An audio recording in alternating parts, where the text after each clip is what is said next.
It's usually after a long night and just before the bar closes that talk turns to the perfect way to go and instructions for the funeral. You know, people are going to get buried up on the hill where they can keep an eye on the crop, maybe have their ashes spread over the favorite fishing hole, or have them put into an empty bottle of their favorite rye and set up behind the bar beside the moose head. That's a way of sticking with your pals. Well, mostly it's just talk, except in Iowa, where Elliott Shiff discovered the shotgun funeral for avid hunters. I don't hunt ducks anymore myself, never could hit them anyway, but as a serious fisherman, I think this next story makes a lot of sense. This hunter isn't out for the kill. He's performing a memorial service. The ashes of the dearly departed are contained in these shells. Ashes to ashes, dust to dust.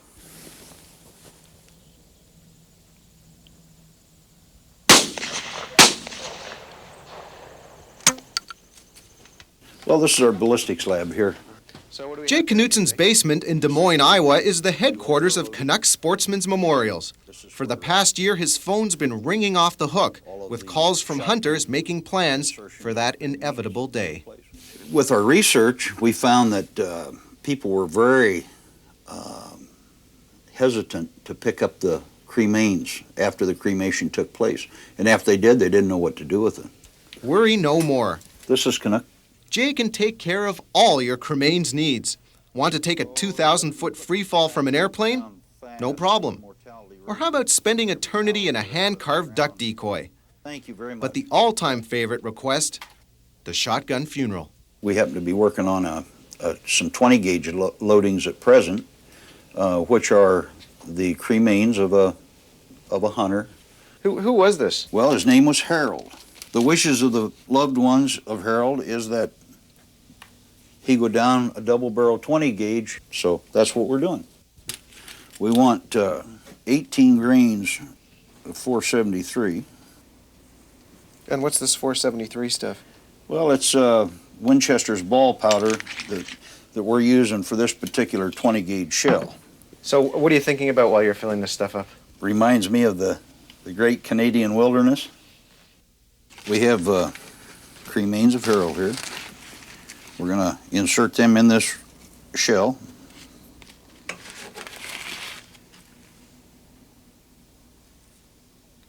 You don't find this at all morbid or anything? Oh, no, not at all. In fact, I can't think of a better way to go myself. And now you're just kind of mashing Harold down into the cartridge? Well, kind of pressing the air out, the air pockets.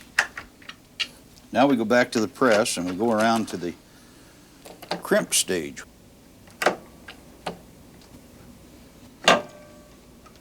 Oh, you can hear him crunching. And then Harold and the finished product comes out just like that, ready to go. Harold's ready to go. Ready to go. Okay, let's go into the other room and see some of the other stuff you have. Okay. Now, these are decoys that ashes go into. Well, this one here is in the beginning stage. This is hollowed out, and there will be a wood plate put over here after the ashes are inserted. Now, I see number 33, that's Harold. Right. So Harold wanted part 20 gauge, part decoy. Right.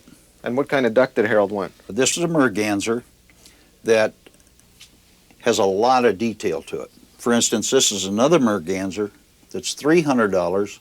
This is a merganser that's $3,000. $3,000? There's a lot more detail into that.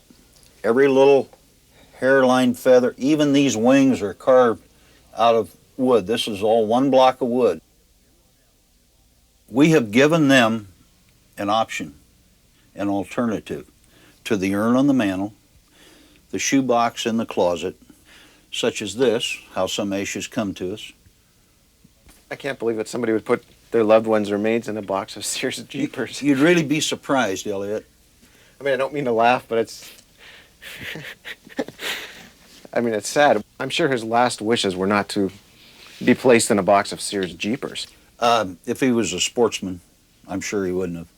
He'd rather be in a duck than a shoebox. That's right. This is a little different than anything we've had yet, but yet... Jay also offers a pre-memorial consultation. Al Deloria's ironing out the final details of how he wants his ashes scattered. What are those requests? Well, that they'd get in the shotgun shells and then blast it off in the hunting grounds. And then some drop over this field and over where I learned to fly. So it'll be your son that takes them up, and is that the plan? Well, yeah, one of them. Now, right down here on the farm, Jay, we want to drop some there. Okay. That's where he'd like to go to start. Okay. When the time comes, I can drop him from about 2,000 feet. He'll rest in peace there. Okay. You bet. That'll be an ideal location. Yeah. And one thing I like about it is the cost. Since I'll be paying for it, I don't have to buy a coffin. What else? Well, take a look at Jay's living room. If you want, you can have your ashes taken on a hunt and blasted into a bear's skull. It'll set you back about $7,000, but he'll even throw in the rug. Now, you don't just do hunting products. Oh, no, not just hunting. We've placed the ashes. There was a lady that her and her father played golf together, and we placed some of his cremains in the shafts of some of her golf clubs. Does she still use them? Sure. That way, in her way of thinking, she's still taking her father golfing with her every day. What else? Bowling ball.